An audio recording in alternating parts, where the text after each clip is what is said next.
When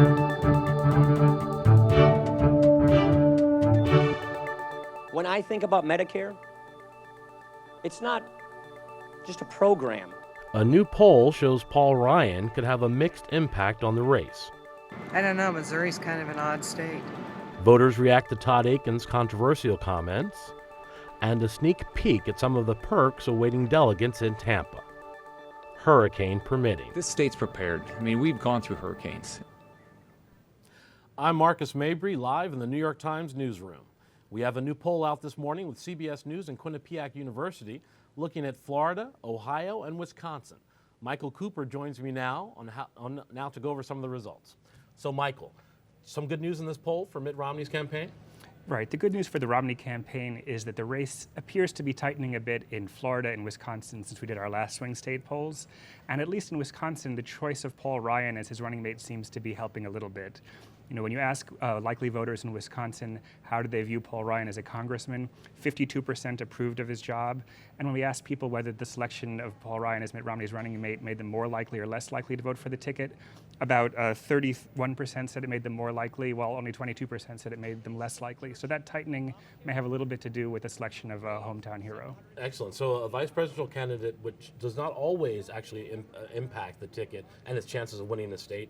In this case, early indications say that maybe it will positively impact the ticket. Right. I mean, it's still within the margin of error, and you know, President Obama still holds still slightly ahead in both states at 49 to 47 in Florida, and within the margin of error. So it's in Wisconsin. Is there some bad news as well for the Romney campaign? Yes. Well, I mean, while it's good for them that Paul Ryan is viewed more favorably than unfavorably by most voters in all of the states, they come into some bad news when it comes to the actual issues. Paul Ryan was sort of embraced by conservatives as a hero because of his willingness to call for unpopular measures to balance the budget. The problem for the Romney campaign is that those measures are unpopular. So the thing he's perhaps best known for is this proposal to change Medicare in 10 years by giving future beneficiaries the option of, you know, they give them a fixed amount of money and the option to buy private health insurance or some version of current Medicare is very unpopular in all of these swing states. I mean, about 6 in 10 voters say they want Medicare to stay as it is. Fewer than a third say that they like the Romney-Ryan plan for Medicare. And even Republicans in some of these states are actually divided on this issue. Very closely divided. And what's happened is since the choice of Romney, since Romney chose Ryan, Medicare has become, you know, catapulted to the forefront of the campaign. And so we asked voters to rank issues, and Medicare is now the third most important issue in all of these states, behind only the economy and healthcare in general. Any other surprises from the poll? Well, one thing that I found interesting was President Obama's greatest vulnerability is the economic downturn.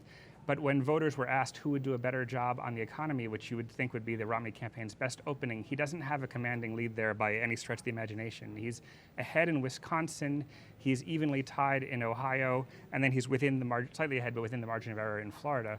So that's a bit of a problematic thing. But when you think about it, the campaign has not really been waged on the economy for almost a month. We've had lots of coverage of Mitt Romney's trip abroad, which had, you know, the flap over the Olympics. There's been, you know, the choice of Paul Ryan elevated Medicare to the center of the campaign, and then in more recent days, the Todd Akin controversy over the comments on rape and abortion have really dominated the political sphere. So this race really has not been fought on the economy in recent weeks. Not yet. Okay, well, thank you so much for joining us with a snapshot of our poll.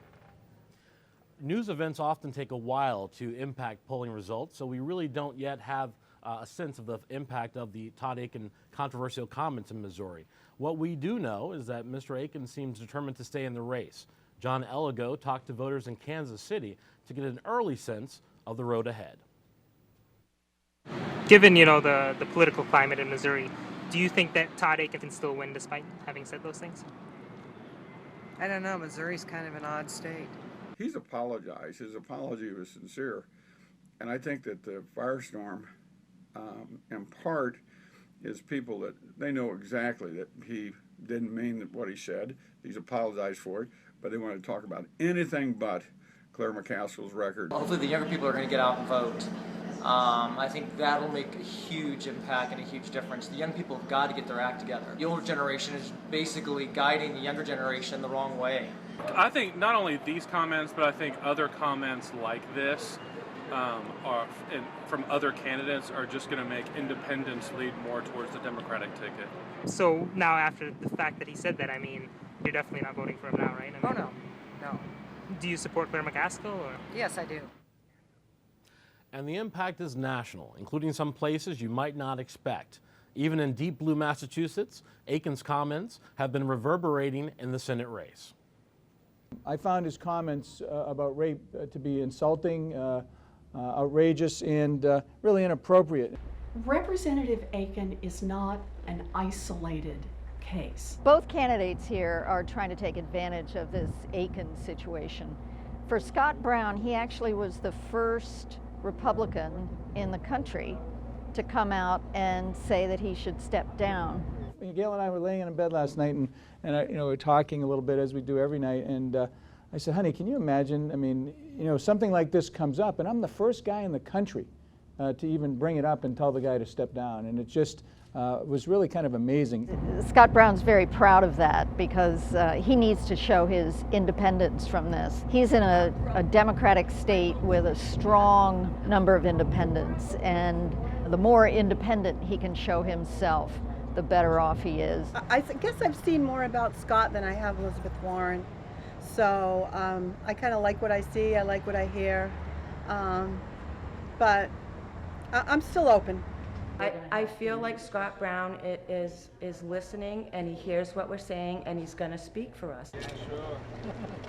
At the same time, Elizabeth Warren is using this whole episode as a way to link Scott Brown, Todd Akin, Paul Ryan, Mitt Romney. Scott Brown is working to make the Republicans the majority party in the United States Senate and to make Mitt Romney and Paul Ryan the president and vice president of the United States. Does it hurt your race? No, people know I'm pro-choice, that I've battled to protect women's rights since being a father and husband. So no, it doesn't affect me at all. I mean, Professor Warren would like to run against, Congressman Akin and Mitt Romney and Paul Ryan, but she's running against me. I think she needs to be reminded she's running against Scott Brown, and Scott Brown is very clear as to where he stands on women's rights and women's issues. So the question for voters here is, how much are they going to see Scott Brown's independence? How much are they going to trust it? And how willing are they to split their tickets with President Obama at the top and then Scott Brown on the Republican side? Akin's candidacy is also affecting the dynamics of the presidential race. Michael Shear joins me now from Washington with the latest on the Akin effect.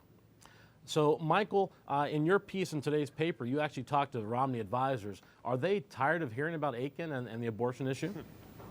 They're very tired of hearing of it. I think, to a person, the Romney people would like to be talking about something else. They'd like to be getting the conversation back to the economy. They believe strongly in their attacks on President Obama on Medicare, so they've been running a lot of those ads. What they don't want to be talking about are these social issues, which frankly are being framed because of what Akin said in a way that just isn't helpful for their campaign. But it also can't be helpful for the campaign that actually, in the actual platform committee, the plank against abortion rights does not include, an exception for rape or incest. That can't be what the campaign wanted either. Well, right. I mean, the two things came kind of in tandem, and that's what really has caused the problem. The plank that was approved by the convention that essentially calls for a ban on all abortions with no exceptions, that's been in there for a while. It probably is not a big surprise that they would endorse it again. But in light of Todd Akin's comments, it sort of brought this whole issue to the fore and put a spotlight on the fact that Mitt Romney has said for a long time that he does support such exceptions for rape and incest and the life of the mother. And so as a result, you've got a presidential candidate who's at odds with both the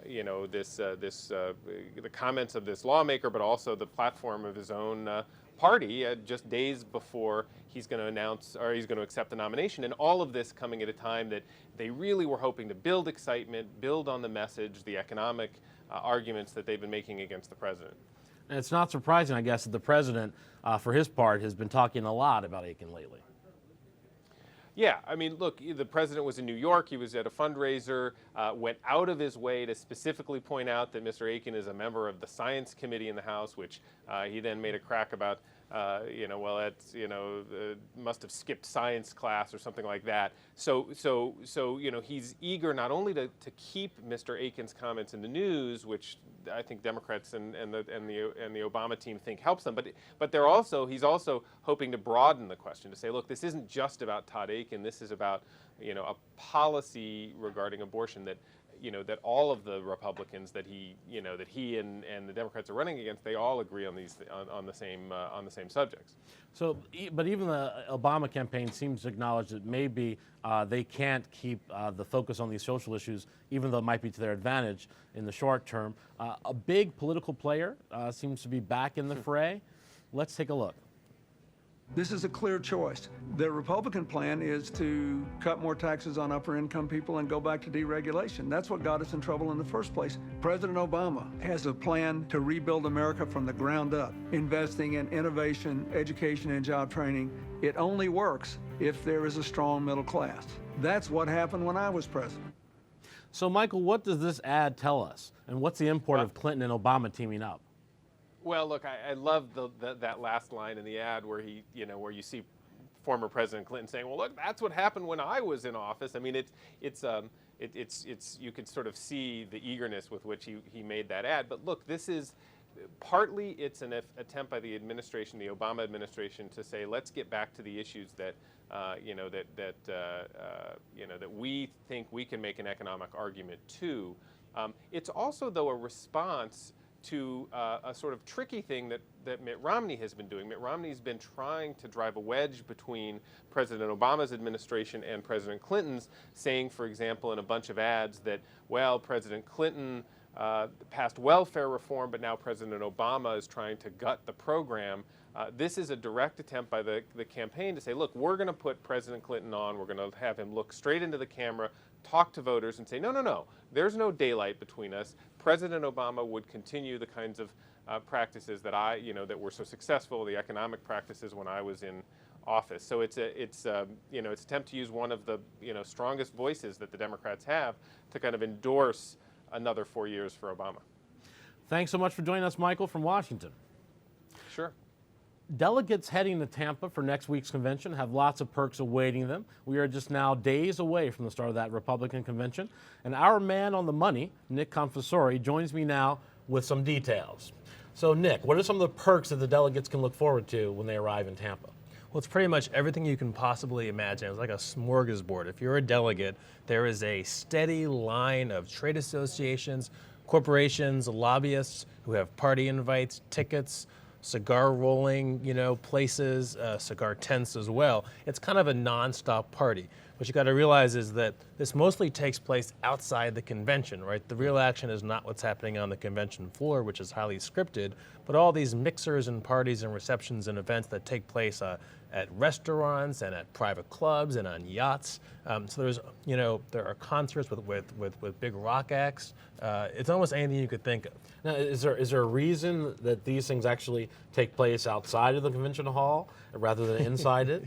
Well, technically, what happens in the convention hall is a party affair. It's basically just the speeches, the boring part that no one cares about, right? And then everything that takes place outside the convention, this is important, can be paid for by something called the Tampa Host Committee, which is technically not a political committee. It's a tax-exempt nonprofit. It doesn't have to disclose its finances until October 15th, at which point we'll be focusing on the election.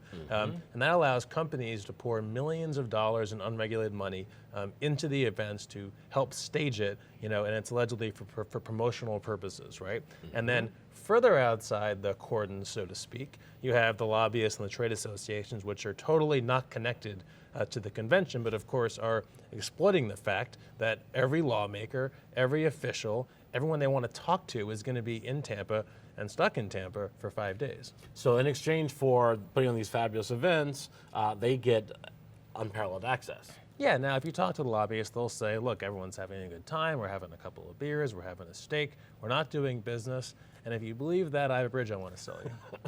Okay, well, if the hurricane allows it all to go off, we'll be checking in again with you there in Tampa for some of those parties. I'm bringing rain boots. Excellent. Thanks so much for joining me, Nick. Thank you. Before we go, actually, let's take a look at these images. We're all watching from up here. This is the latest we know about what is still a tropical storm, Isaac, and his path, and what it could very well mean for the drenching of Tampa right as the convention gets underway. It's too soon, of course, to predict where the storm will land and when, but in any case, it looks like there will be a lot of rain. That's all for today. Stay with us all online for more on Campaign 2012. I'm Marcus Mabry. Thanks for watching.